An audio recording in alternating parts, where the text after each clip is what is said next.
So, I shall speak on Bhagavad Gita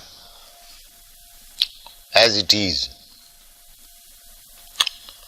The purpose of saying Bhagavad Gita as it is explained that there are many editions of Bhagavad Gita. They are interpreted in their own way, giving up the spirit of Bhagavad Gita. So, this particular name, as it is, significant. Perhaps there is no other edition of Bhagavad Gita where it is written as it is. In this connection, Professor Dimmock of Chicago University has written a foreword, and he very much appreciates the theme. He says, Swami Bhaktivedanta comments upon the Gita from this point of view, and that is legitimate. She accepts that Bhagavad Gita as it is legitimate presentation of the great book of knowledge. And he also says, more than that, in this translation, the Western reader has the unique opportunity of seeing how a Krishna devotee interprets his own text. So, about Krishna, the devotees actually can interpret about Krishna book. Others, if they are not devotee, how they can interpret on Krishna? Just like a member of a family can say very nicely about the head of the family, how outsiders can say about the family. That is not possible. Similarly, about Krishna, a Krishna devotee can speak nicely, not others. Others have no right to speak about Krishna. And Krishna also admits Arjuna as the right student of Bhagavad Gita. In the beginning, Krishna says that I have selected you as my student because you are my friend and you are my devotee. So, in other words, we can understand that Bhagavad Gita can be understood who has intimate relationship with Krishna. Just Krishna says, you are my dear friend. That is intimate relationship with Krishna. And without becoming a devotee, nobody can be intimately related with Krishna. These are the factors to be understood. So, this Bhagavad Gita was spoken 5,000 years ago to Arjuna in the battlefield of Krshrath, and the science of understanding God is there in this Bhagavad Gita. Bhagavad Gita is the science of God. Everything has got some science, scientific book to understand that particular subject matter. Similarly, there are different types of concept of God. Generally, they take it as an idea, but we don't take it as idea. We take God as concrete fact. Just like you are seeing me, I am seeing you. This is concrete fact. Similarly, a God can be seen by you, and God is already seeing you. There is no doubt about it. But you can see also God. So that process we have to understand, how to see God. That process is mentioned in all the Vedic scripture. That is called bhakti yoga, that process. Krishna also says in the Bhagavad Gita, bhaktyamam avyayam javan jasyami tat. If anyone wants to know Krishna, what he is, then one has to accept the process of bhakti yoga.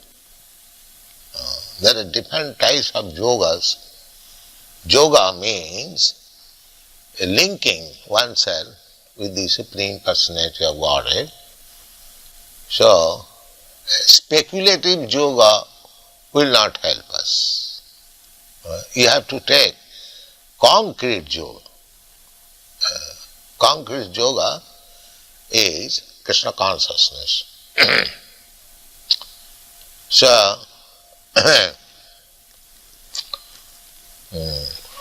we have given our introduction of the Bhagavad Gita that one has to understand Bhagavad Gita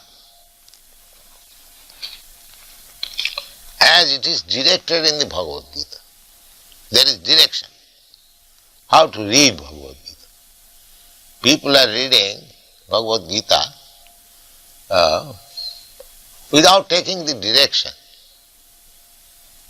This we have explained in the manner that if you take some medicine, there is some direction on the bottle, that this is the dose. You take so many drops, so many times, that is direction.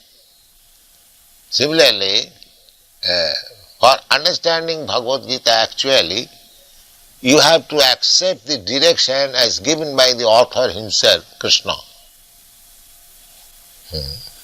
He says that long ago, some 40 millions of years ago, he first spoke this Bhagavad Gita to the Sun God. And the Sun God transmitted the knowledge to his son Manu. And Manu transmitted the knowledge to his son Ikhaku. Imam vivassati yogam pratyaks aham avyayam. Vivashan manave praha manu ikhaka vibravit. So, the Rajarshis, they are all kings. Manu is king, Maharaj Ikhaku is also king, and the sun god Vivashan, he is also king. He is the king of the sun planet, and his grandson Ikhaku became the king of this planet, Maharaj Ikhaku, and in this dynasty, which is known as Raghuvansha, Lord Ramchandra appeared. It is a very old monarchical family, Ikhaku Vansha, Raghuvansha. Vansha means family. So formerly the kings, the head of the administrative executive, they used to learn the thesis or the injunction given by God. So, according to Bhagavad Gita, only a devotee of Krishna, a person who is intimately related with Krishna, he can understand what is Bhagavad Gita. Arjuna, after hearing Bhagavad Gita, from Krishna, he addressed him as Parabrahma, Param Dhama, Pavitram, Paramam Bhavan, Purusham, Shasatam, Divyam, Adi, Devam, Ajam, Vivam. He understood Krishna as Parabrahma. Parabrahma means the supreme truth, absolute truth, Parabrahma. Brahma, the living entities, they are also called Brahma. But living entities are not Parabrahma. Parabrahma means supreme. So Arjuna addressed him as Parabrahma and Paramdhama. Paramdhama means the resting place of everything. Everything is resting on the energy of the Supreme Lord. Therefore he is called Paramdhama.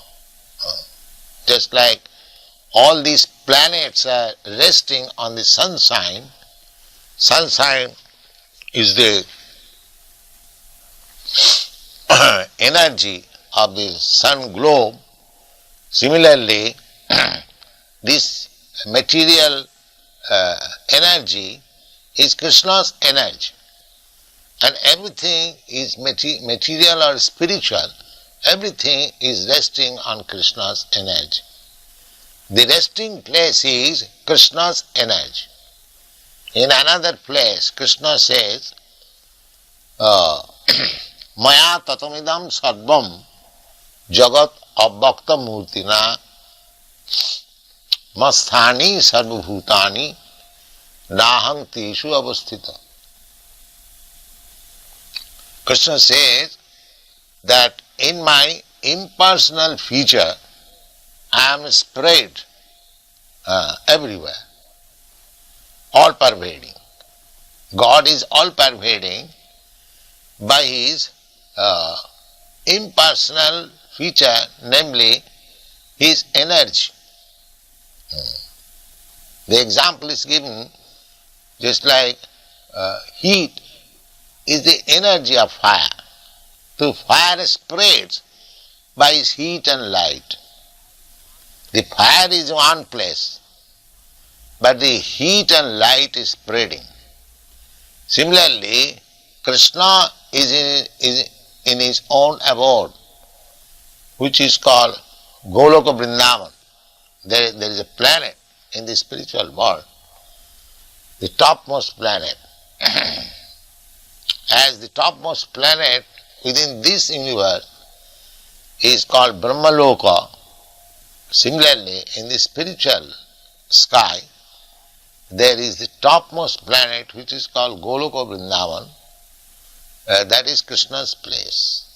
Krishna is there, but he can expand himself by his different types of energies and by his different types of incarnation.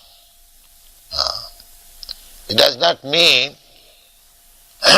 that when Krishna was present on this planet, Krishna was absent in Golok Vrindavan. No, it is not like that. Just like I am now present here, I am absent in my apartment. But Krishna is not like that. Krishna can be present everywhere, at the same time he can remain in his own abode. That is described in the Brahma Samhita. Goloka eva nivasati akhilatma bhuta. Although he is in his abode, which is known as Goloka Vrindavan, he can expand himself everywhere, and actually he has done it. So we must know how he is expanded, in which way is in contact with us, that is the science. In Bhagavad Gita, these things are explained. So Krishna is addressed as Param Dham, the resting place of everything. Everything is resting. Krishna also says, Masthani Sarvabhutani, everything, material manifestation, is resting on Him. Nahang Teshu Avasthita, but I am not there. These contradictory things. Everything is resting on Him, but I am not there. But it is not contradictory. It is very simple to understand, just like all the planets, they are resting on sun sign, but the sun is far away from the planets, some millions of miles away. But resting on the sun sign means resting on the sun. That's a fact. Therefore Krishna says, Masthani sarvabhutani nahang teshu avasthita parabrahma param dhama pavitram. Pavitram means uncontaminated. When we come to this material world, we are also spirit soul, Brahma, not exactly as good as Parabrahma, Krishna, but still, because we are part and parcel of Krishna, we are also Brahma, Pavitra. Pavitra means pure. Just like the particle of gold is also gold. If gold is pure, the particle is also pure. So, Krishna comes to this world, we also come to this world, but we are contaminated, but Krishna is not contaminated. The example is, just like in the prison house, there are many prisoners, but if the king or some king's representative minister goes into the prison to inspect things, how things are going on, it does not mean that the king or his minister is also a prisoner. He is not prisoner. But we, living entities, we have been entangled with these material modes of nature. But Krishna never becomes involved in these modes of material nature. That's what he is called pavitram, paramam, absolute, pure, bhavan. Bhavan means you, your lordship. And purusham. Purusham, he is addressed as a person. God is never impersonal. God is person. Exactly a person like you and me. And when he appeared on this planet, exactly like a human being, 2 hands, 2 legs, walking like human being, talking, behaving like human being, everything. So, God is Purusha. Purusha means man, I mean to say male, not female. Male. Without becoming male, one cannot be enjoyer. In another place, it is stated that Krishna is the supreme enjoyer. As soon as the word is used, enjoyer, he must be Purusha, male. So that is described. Arjuna understood him. He is a Purusha, Param Purusha, the supreme person. In another place, Krishna is described as Purushottam, the best of the males. So, Purusham Shasatam. Shasatam means eternal. The Mayavadi philosopher, they think that the absolute truth is impersonal. Maya Shakta Manaprartha Jogam Junyan Madasraya Asangsayang Samagrang Mam Jatha Gyasasi Tachino. Arjuna is being advised by Krishna what is God. The conception of God, however we may speculate, it cannot be perfect because God is unlimited, all-pervading. We are limited. So, actually, unless God Himself reveals Himself to the devotee, it is not possible to understand what is God. Therefore, God Himself, Krishna, is speaking about Himself. The process is Maya Sakta Mana. One has to increase attachment for Krishna. We have got now attachment for material things. We have to divert that. Our position is that we must have attachment for something. That is fact. So now, on the bodily concept of life, we have got attachment to this body, and anything pertaining to this body, we have got attached. Just like I have got attachment for my wife. Why? There are millions and thousands of women, beautiful women. I have no attachment for them, but my attachment for my wife, even though she may not be very beautiful, is a fact. Why? Because due to her relation with my body. And similarly, I have got attachment for my country, I have got attachment for my home, my so many things, because I am thinking I am this body, and anything in connection with this body, I am thinking mine. So at the present, my conception of I and mine is wrong.